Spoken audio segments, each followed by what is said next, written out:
Before we begin, don't forget to subscribe to the channel, leave a like on the video, and comment what you thought about the story. I let my sister stay in my house for 5 days, and she tried to take it over. My sister called me on a Tuesday morning while I was standing in my kitchen, eating toast over the sink, because I was already late for work, and apparently plates had become too ambitious for me. She didn't say hello. She said, "I need somewhere to stay for a few days," and then started crying so hard I could barely understand the rest. Her landlord had given her a deadline. Her account was almost empty, and the friend who had promised to let her sleep on the couch had suddenly changed her mind. That was how she phrased it, as though the friend had broken a sacred oath instead of realizing what I would soon realize myself. I closed my eyes and stared at the little dent in the wall beside the refrigerator, the one I kept meaning to patch. My house was small, still partly unfinished, and absolutely not designed for 2 adult women who had spent most of their lives irritating each other. More importantly, my sister and I had barely spoken in over a year. We sent the kind of messages people send when they want to be technically related without actually having a relationship. Happy birthday, sorry about your coworker, hope the storm missed your neighborhood. Nothing real. Still, she sounded exhausted. Not dramatic exhausted either. Her voice was rough, and when she paused I could hear traffic and some kind of rolling suitcase bumping over concrete. "How many days?" I asked. "Maybe 4, 5 at most." I laughed once because the last time she said "at most," our parents ended up paying her phone bill for nearly a year. "I need a date." "What?" "A date you will leave. In writing. I'm not doing an open-ended arrangement." She went quiet long enough for me to feel cruel, which was probably the point, though I don't know if she did it consciously. My sister had always been talented at making silence feel like an accusation. Finally, she said, "Next Monday. I'll be out by Monday evening." I made her text it to me before I agreed. Yes, I know that sounds cold. I also know what happens when nobody writes anything down in my family. The truth turns into whatever version makes my sister look most wounded. She arrived that afternoon with 1 large suitcase, a canvas bag, and a small pharmacy bag tucked under her injured arm. The burns from the house fire had healed enough that she no longer needed heavy bandages, but the skin was still pink and tight in places. Seeing it made my stomach drop. For all the anger I carried, she was still my little sister, and some stupid part of me still remembered tying her shoes before school. She hugged me too long and kept thanking me. She said she wouldn't be a burden, wouldn't touch anything, wouldn't stay a minute past Monday. Then, less than 10 minutes after walking inside, she looked at my living room and said, "That couch would honestly look better against the other wall." I stared at her. She laughed. "Relax. I'm not redecorating." "Good. Because you're visiting." Her smile changed for half a second. It didn't disappear exactly, but it tightened. Then she asked where she could put her things and started complimenting the house so enthusiastically that I almost convinced myself I had imagined it. That night she fell asleep on the couch with the television still on, one hand curled under her cheek. I stood in the hallway watching her longer than I want to admit. She looked younger when she slept, almost like the girl she had been before our parents taught both of us that her emergencies mattered more than my boundaries. I turned off the television, covered her with a blanket, and went to bed with a feeling I couldn't name pressing against my ribs. It wasn't quite fear, it was recognition. Because the truth is, my sister asking for a few days in my house wasn't one isolated favor. Nothing between us had ever been isolated. Every request came attached to a lifetime of being told that what belonged to me could become hers if she wanted it badly enough. When we were kids, the favoritism wasn't subtle, but our parents had a way of explaining it until I felt embarrassed for noticing. My sister was sensitive. I was mature. She needed encouragement. I needed discipline. She was younger by less than a year, but our mother acted as though that small age difference made me a fully trained emergency contact and made my sister a confused woodland creature who couldn't possibly be expected to understand consequences. The bicycle incident was the first time I remember realizing that fairness in our house was mostly a word adults used when they wanted children to stop arguing. I was around 10, and I had saved birthday money for months to buy a used blue bicycle from a neighbor. It wasn't fancy, but I loved it with the intensity only a child can bring to an object. I cleaned the chain, kept the tires filled, and locked it even when it was inside our garage. My sister had her own bicycle. She left it in the driveway one afternoon, then backed our mother's car over the front wheel while pretending to help move it. Nobody was hurt, thankfully, but the wheel folded in on itself. Our father looked at the damage, sighed, and said, "Well, you girls can share Kalas until we figure something out." I waited for the joke. There was no joke. "I bought mine," I said. "With money we gave you for birthdays. our mother replied, as if that made every gift retroactively communal property. My sister promised she would only use it when I wasn't using it. By the end of the week, when I wasn't using it had become whenever she wanted, because she would simply take it before I got outside. When I complained, our parents told me I was being possessive. My sister cried and said I liked watching her suffer.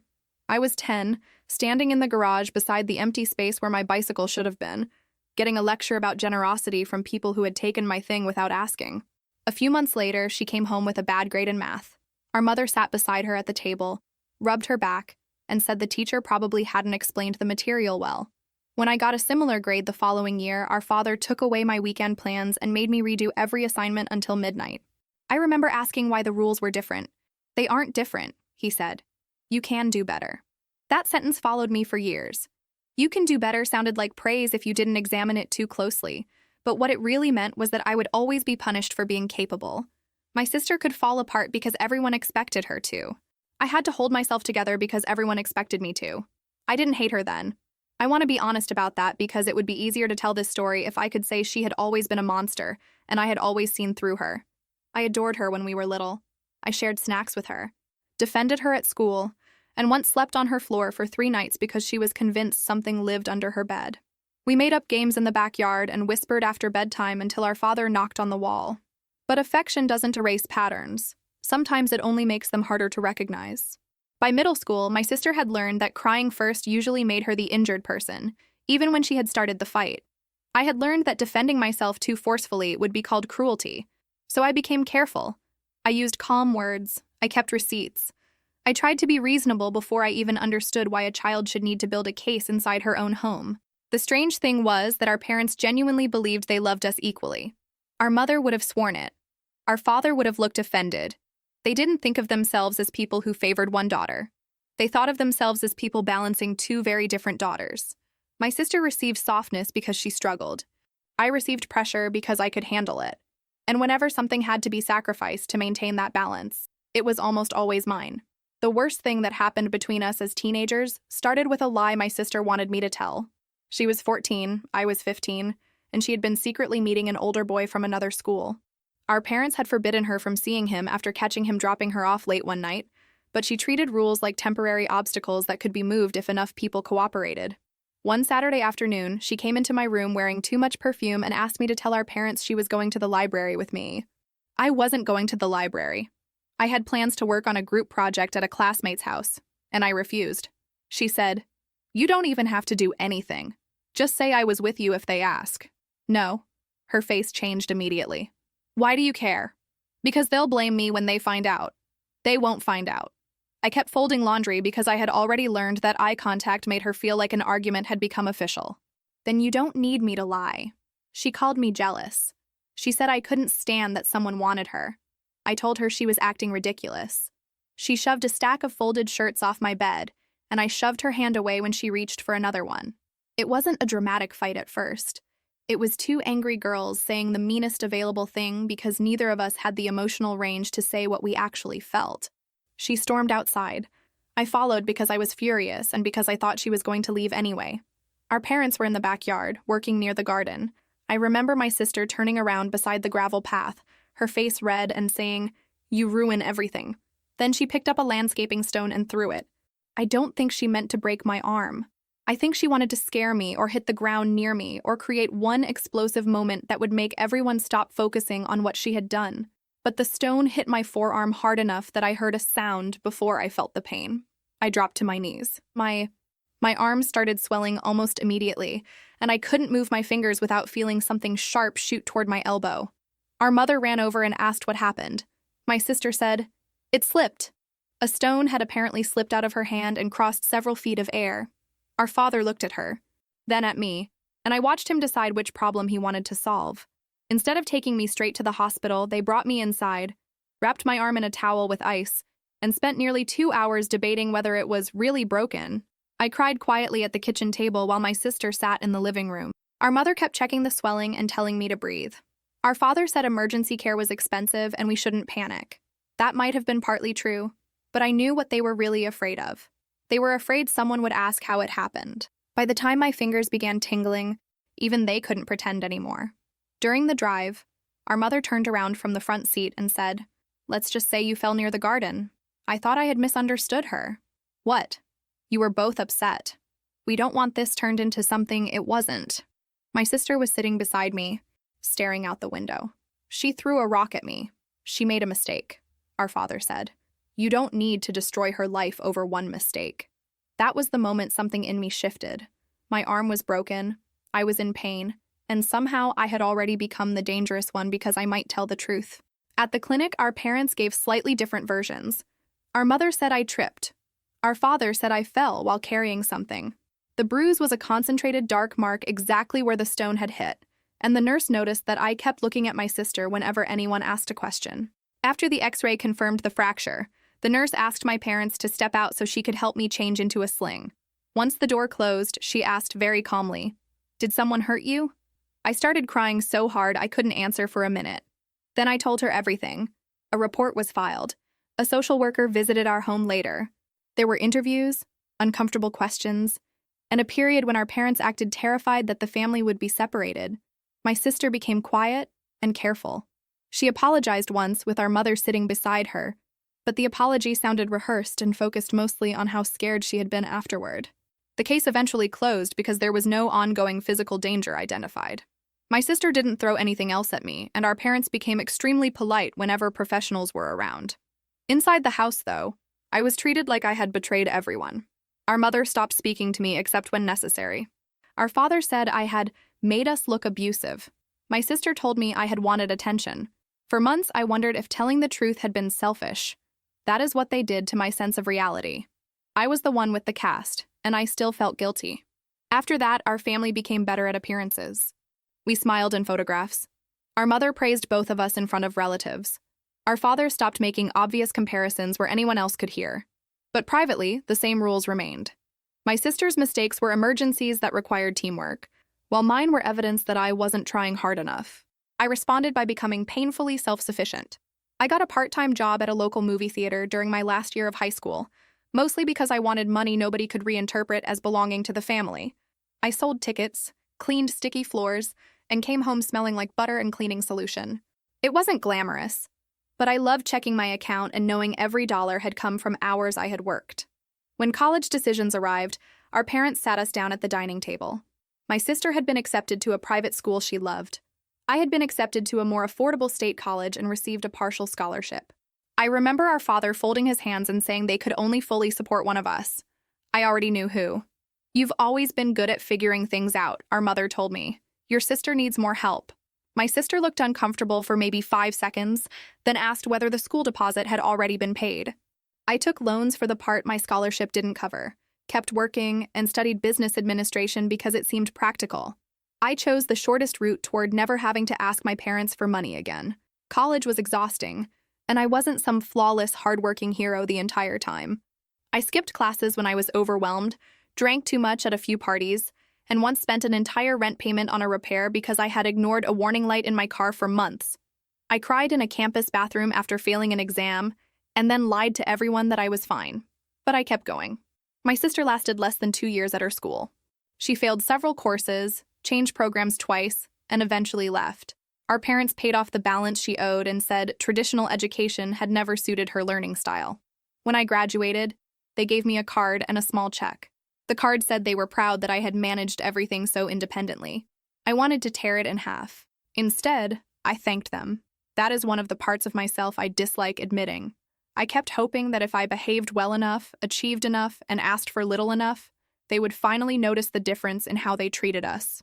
I acted detached, but I was still performing for them. After graduation, I found work as an administrative assistant in a small office. The pay was modest and the fluorescent lighting made everyone look ill, but it was stable. Over the next several years, I learned scheduling, budgeting, vendor problems, payroll mistakes, and the quiet art of calming people who had ignored an issue until it became urgent. Eventually, I was promoted into a coordinator role. My sister moved between retail jobs. She was good with customers when she felt appreciated and terrible with managers when she didn't. Every few months, she had a new explanation for why a workplace had been toxic, unfair, or threatened by her honesty. Sometimes she was probably right. Other times, she had screamed at someone in a stockroom and expected our parents to agree that this was leadership. We saw each other at holidays, where she made little comments about my boring office life, and I made little comments about her job changes. Neither of us was innocent. I had become sharp with her, especially when she repeated our parents' language about how things came easier to me. I knew how to wound her, and sometimes I did it because being the reasonable daughter had never protected me anyway. Still, the old pattern remained. Our parents covered her deposits, car repairs, and overdue bills. They told me she was going through a hard period. Her hard period lasted most of her 20s. Mine apparently didn't count because I paid for it myself. Buying my house took nearly a decade of saving, and I need to be clear about what saving looked like because my sister later described the whole thing as though I had found a house under a scratch-off ticket. I lived with roommates longer than I wanted. I packed lunches until I hated the sight of plastic containers. I turned down trips, bought furniture secondhand, and kept an embarrassing spreadsheet that tracked every unnecessary purchase. There were months when one repair erased everything I had saved, and I would sit in my car outside work feeling like I had made no progress at all. Eventually, I had enough for a modest down payment on a small house in an older neighborhood. The place had 2 bedrooms, 1 bathroom, uneven kitchen cabinets, and a backyard that became a swamp whenever it rained. I loved it immediately. The approval process was humiliating in the way financial paperwork often is. I had to explain every transfer, submit pay records repeatedly, and prove that a small deposit from selling furniture wasn't secret borrowed money. When the financing finally went through, I signed so many pages that my hand cramped. Our parents came by after I moved in. Our mother pointed out the worn flooring. Our father asked whether I had considered a newer development. My sister walked through the rooms and said, "It's cute," in the tone people use for a child's drawing. Then she asked how much my monthly payment was. When I told her, she raised her eyebrows. "Wow, you're lucky you got approved." Lucky. I had spent years arranging my life around that approval. But sure, a magical housing fairy had floated down and handed me keys. I didn't argue. I was tired of explaining effort to people committed to seeing only the result. I furnished the house slowly. For the first month, I ate at a folding table. The couch came from a coworker who was moving. I painted the spare bedroom myself and got paint on the ceiling, the trim, and somehow the back of my neck. I learned basic repairs and called a professional when my confidence exceeded my competence. The house wasn't impressive, but every small improvement felt like reclaiming territory. Around that time, I started limiting contact with my family. I still visited, but less often. I stopped answering every crisis call. When our mother told me my sister needed money for a deposit, I said no. When my sister asked to borrow my car for a weekend, I said no again. She accused me of becoming selfish after buying property. Maybe I did become selfish, at least by their definition. Their definition of selfishness was simply refusing to let my life serve as backup storage for hers. Then our parents died in an accident during a road trip. There is no elegant way to describe the shock. One morning, they were sending pictures from a roadside diner, and by that night, a police officer was explaining what had happened. My sister and I sat together in my living room, stunned and pale, surrounded by half-drunk cups of coffee. For a few days, the old dynamic disappeared because grief flattened everything. We made calls, chose clothes for the funeral, and answered the same questions from relatives until words lost meaning. I thought grief might bring us closer. It did, briefly. She slept in my spare room after the funeral, because neither of us wanted to be alone. We talked about childhood memories that were actually good. She cried against my shoulder, and I held her. Then the will was read. Our parents had left the family house, which was fully paid off, and most of their modest savings to my sister. I received personal items, a small account, and a sentence explaining that they trusted my ability to remain independent. Even after death, they had found a way to call neglect a compliment. I consulted a lawyer because anger makes me practical before it makes me wise. Part of me wanted someone in a suit to confirm that the will was unfair enough to be illegal. She read it, asked a few questions, and explained that unfair and invalid were not the same thing. I could challenge it, but the cost would be significant, the outcome uncertain, and the process would drag our grief through court for months or longer. I decided not to fight. When I told my sister, she looked relieved, which hurt more than I expected. She said, "They knew you didn't need anything. You already have a career and a house." I had heard the sentence in different forms my entire life, but hearing it in our parents' empty living room made me snap. I told her needing less didn't mean deserving less. She said I was making their deaths about money. I said that was easy for the person receiving the house to say. We didn't speak for several weeks after that. The estate was handled, the family house transferred to her, and I took home a box containing photographs, a watch that had belonged to our father, and some of our mother's jewelry that wasn't especially valuable. I shoved the box into a closet because every object felt like evidence from a trial nobody else knew had happened. My sister moved into the family house and began making changes almost immediately.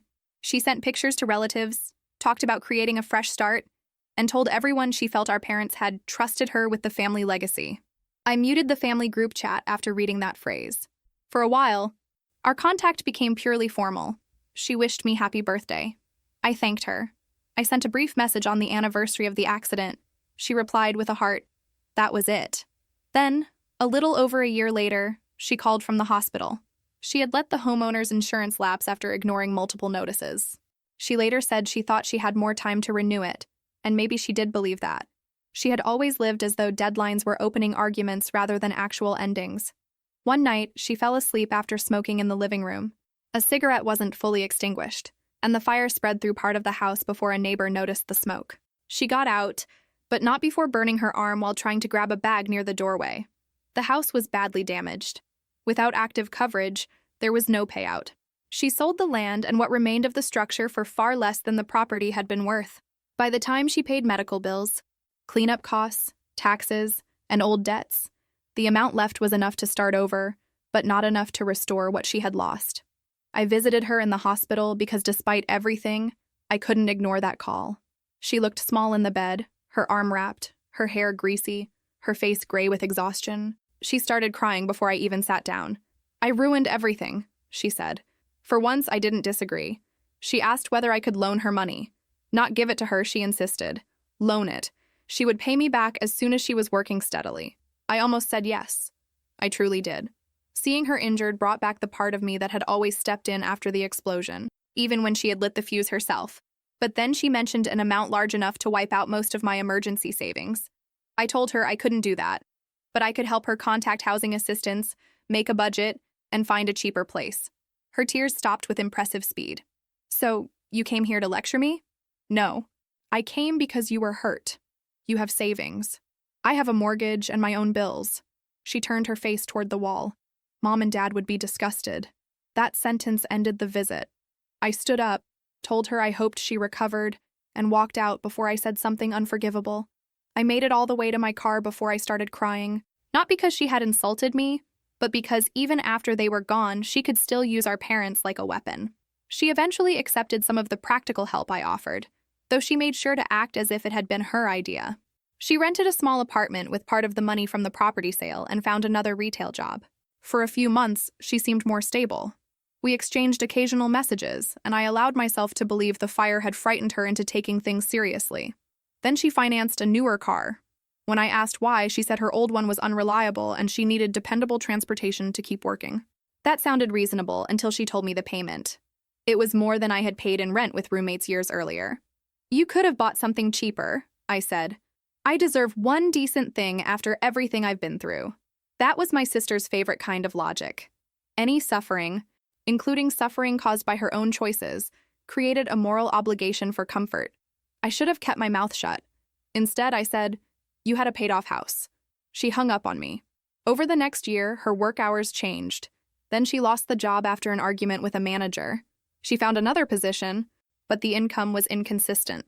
Rent fell behind. The car payment didn't. She borrowed from friends, paid one bill with money meant for another, and ignored letters until the envelopes became too frightening to open. I learned most of this later. At the time, I only noticed that her messages became more frequent and more emotional. She asked whether I knew anyone hiring. She asked whether I could cover a utility bill. She asked whether I still had the spare room. I answered the first question, refused the second, and ignored the third. Then came the Tuesday morning call. During her first full day at my house, she behaved almost perfectly. She washed her coffee cup, folded the blanket, and offered to cook dinner.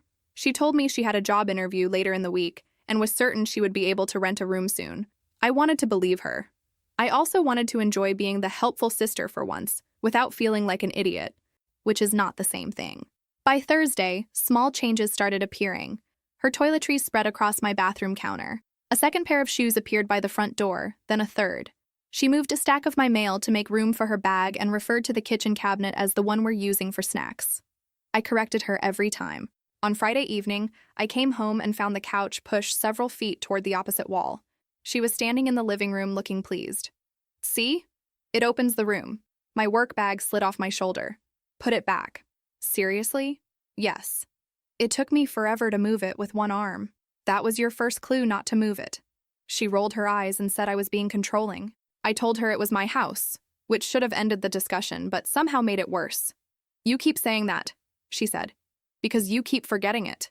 She pushed the couch back while muttering under her breath. I went into my bedroom, shut the door, and sat on the edge of the bed with my heart pounding like we had had a much larger fight. That was how quickly she could turn me into a teenager again. One moved couch, and suddenly I was standing in the garage asking why I couldn't use my own bicycle. I considered telling her to leave early.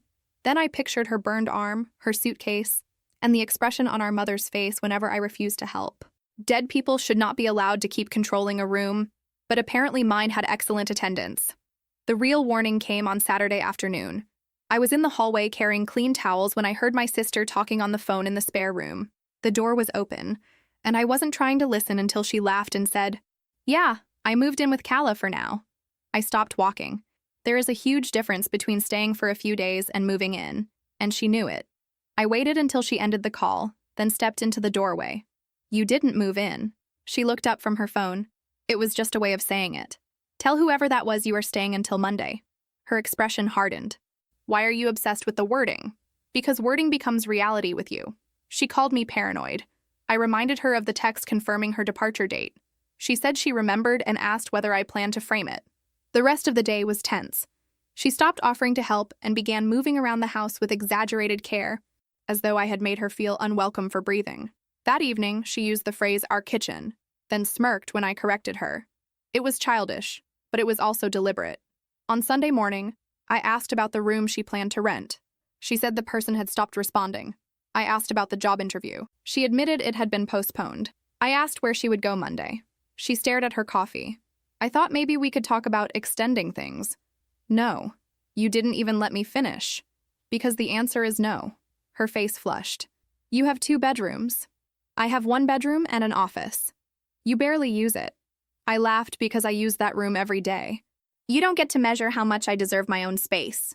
She stood up so quickly the chair scraped the floor. I am not asking to take your space. I'm asking my sister not to let me be homeless. I told her I would pay for several nights at an inexpensive motel and help her contact shelters and room listings. I was willing to spend money, make calls, drive her around, anything except let the temporary arrangement quietly become permanent. That was when she said it. If you actually wanted to help, you'd put my name on the house. For a second, I honestly thought I had misheard her. She rushed to explain. Not the whole house, apparently. Just some kind of shared ownership so she would have security. I had a stable career, she said.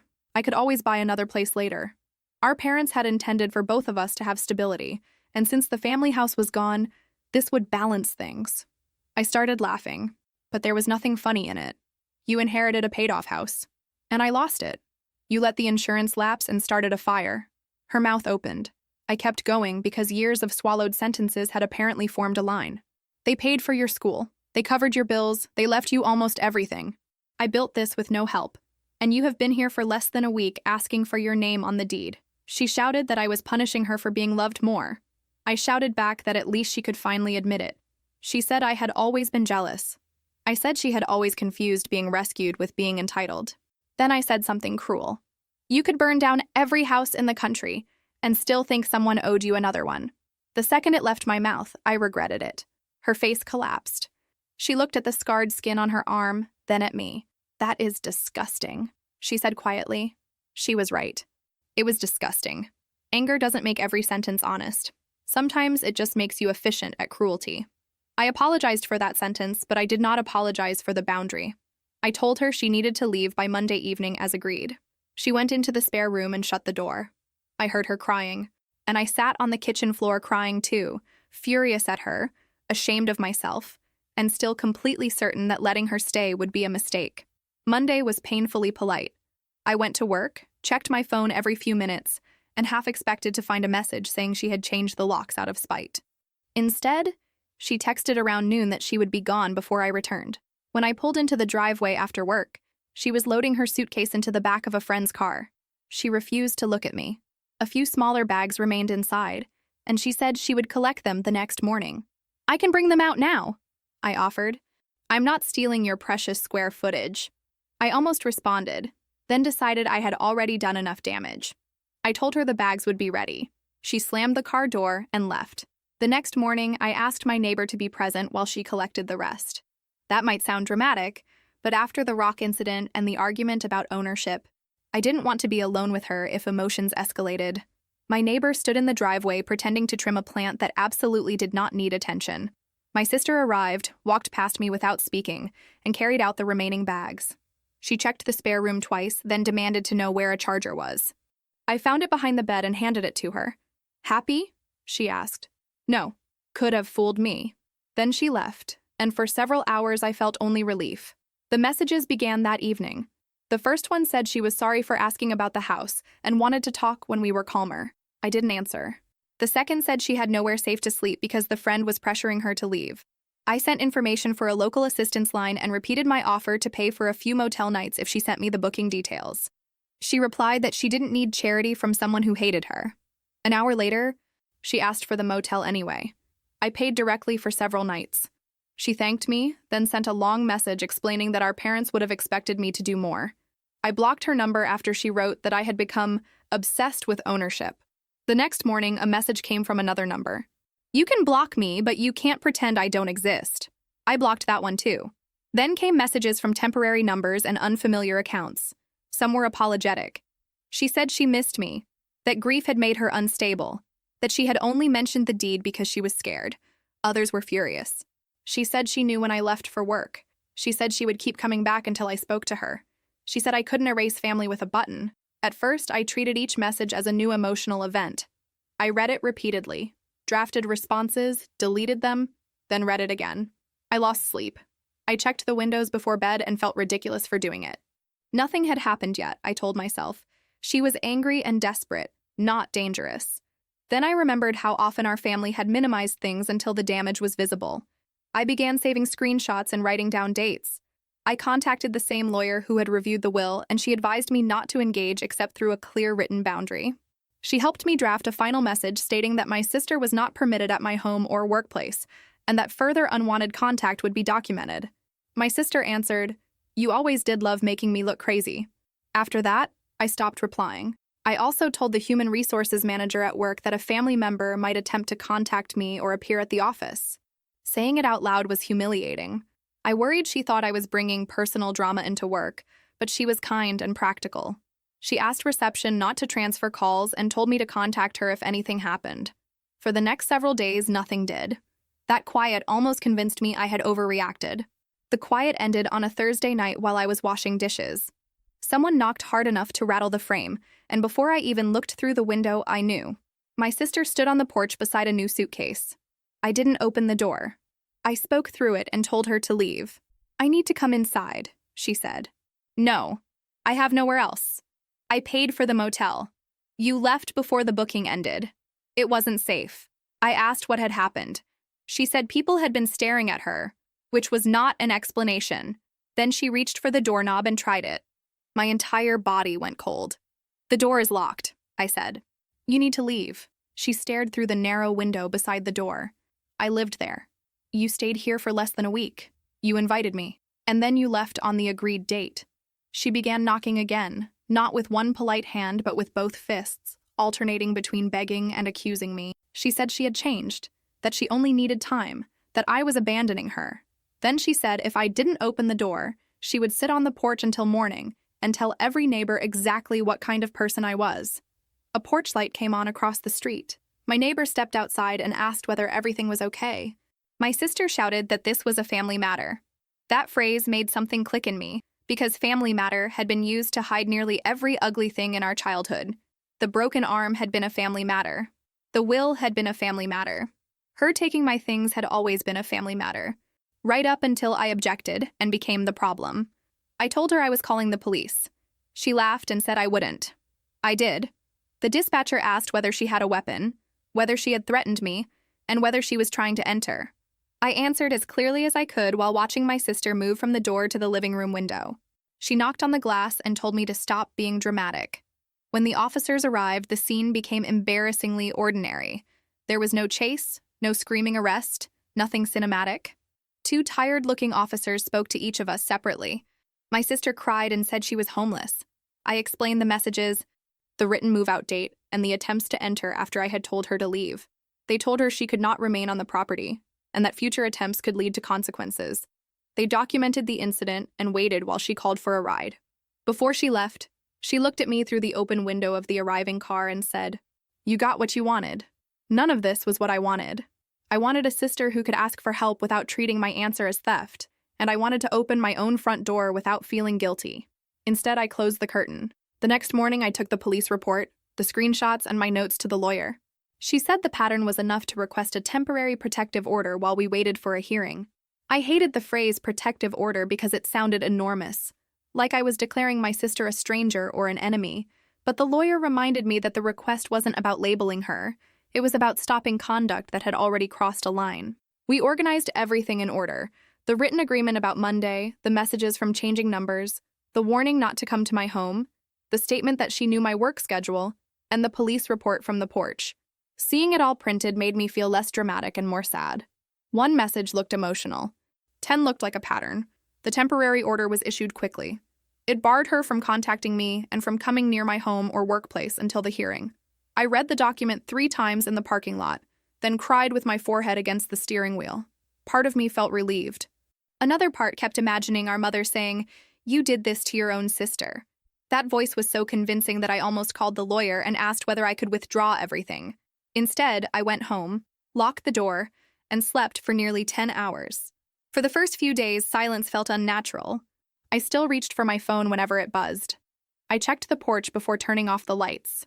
At work, I scanned the parking lot when I arrived and left. Nothing happened. The lawyer helped me prepare for the hearing by making me tell the story chronologically, without getting lost in every childhood grievance. That was harder than it sounds. I wanted to explain the bicycle, the broken arm, the college money, the will, the fire, and every sentence our parents had ever used to justify her. But the court needed the recent pattern, not the entire emotional history. So I practiced saying the simple truth. She had agreed to leave. She left. I told her not to return. She continued contacting me, and she came back with a suitcase and tried the door after being told to go. The facts were enough. I wasn't used to that. My sister attended the hearing looking exhausted and much smaller than she had on my porch. She didn't have a lawyer. The moment I saw her, guilt hit me so hard I had to look down at my hands. She told the judge she had only been seeking support during a crisis. She said our parents had died, her home had burned, and she had nowhere stable to live. All of that was true. Then she said I had invited her to stay and suddenly thrown her out because I had always resented her. That part was almost true, which made it more dangerous. I did resent her. I had invited her. I had also set a clear date, and she had agreed. She said the messages were emotional, not threatening. She said mentioning my work schedule had only meant that she knew when I was available. She said the suitcase on the porch contained her belongings because she thought we could repair the relationship. Then she looked directly at me and said, "Our parents would never have wanted this." For one stupid second, I felt 15 again. When it was my turn, I spoke too fast at first. The judge asked me to slow down. I explained the agreement, the repeated contacts, the final warning, and the night she returned. The lawyer introduced the messages and the police report. I admitted that I had said cruel things during our argument and that I had paid for a motel afterward. I didn't try to sound perfect because I wasn't, and because perfection wasn't the issue. The issue was that no meant no even when the person hearing it was family. My sister interrupted once to say she had nowhere else to go. The judge told her housing insecurity did not give her a right to enter my home or contact me after being told to stop. A longer protective order was granted. It prohibited direct contact and required her to stay away from my house and workplace. My sister started crying. I cried too, quietly, because winning felt like the wrong word for what had happened. There was no victory in sitting across from the person who once slept beside me during thunderstorms and asking the court to keep her away. As we left, she turned as though she wanted to say something, then remembered she couldn't. That was the last time I saw her. The first month afterward was strange. My body didn't trust the silence even when my mind understood it. I would pull into the driveway and check the porch before getting out. I watched the rearview mirror longer than necessary. If someone knocked unexpectedly, my chest tightened before I could reason with it. No new messages came. She didn't appear at work. Relatives contacted me only indirectly, mostly with careful questions about whether the situation had really needed to go that far. I gave the same answer every time. I had asked her to stop and she didn't. A cousin told me my sister was staying with someone from an old job and had found part-time work. I didn't ask for more details. I wanted to know she wasn't sleeping outside. But I also knew information could become a bridge back into the same cycle. Caring about what happened to her did not require reopening my door. The hardest part was accepting that our parents had shaped this conflict without being present for its end. They taught my sister that need could become a claim. They taught me that competence canceled my right to care. Then they left us a final arrangement that confirmed both lessons. But they hadn't forced her to ignore my boundary. And they hadn't forced me to keep accepting it. At some point, our choices became ours. I started using the spare room as an office again. Her presence had lasted only days, but I had avoided the room afterward as though it still belonged to the argument. I washed the sheets, moved the desk back, and put the chair where I wanted it. Not where it looked best, not where someone else thought it should go, where I wanted it. I also moved the couch. Yes, after all that, I moved the couch to the wall she had suggested. She had been right about the layout, which annoyed me more than it should have. The room did look larger. For a minute, I stood there laughing by myself. Then I cried, because apparently furniture had become emotionally complicated in my life. Months passed without contact. The protective order remained in place, but eventually I stopped thinking about it every day. Work became busy. The backyard flooded after a week of rain, and I spent an entire Saturday arguing with a drain that had no respect for me. A coworker helped me repaint the hallway. Ordinary problems returned, and I was grateful for every boring one. I kept paying the mortgage each month. That detail sounds dull, but it mattered. My sister had spoken about the house as if ownership were a prize handed to me once. In reality, it was a payment, then another payment, then a repair, then a tax bill, then a night spent worrying about whether the water heater was dying. The house stayed mine because I kept choosing the responsibility of it. The box from our parents remained in the closet. Once, I took it down and opened the lid. I looked at the watch, the jewelry, and a photograph of my sister and me sitting on the blue bicycle together. She was in front smiling, and I was behind her with my hands on the handlebars. I almost called the lawyer to ask whether sending her a copy of the photograph would violate the order. Then I caught myself. The urge wasn't really about the picture. It was about creating one small opening and hoping she would step through as the sister I wanted instead of the one she had shown herself to be. I put the box away. I don't know whether we will ever speak again after the order expires. I used to think closure meant having a final conversation where both people understood everything. Now I think that is mostly something people invent because ambiguity is uncomfortable. My sister may always believe I abandoned her. I may always wonder whether I could have helped differently without losing myself. Both things can remain unresolved.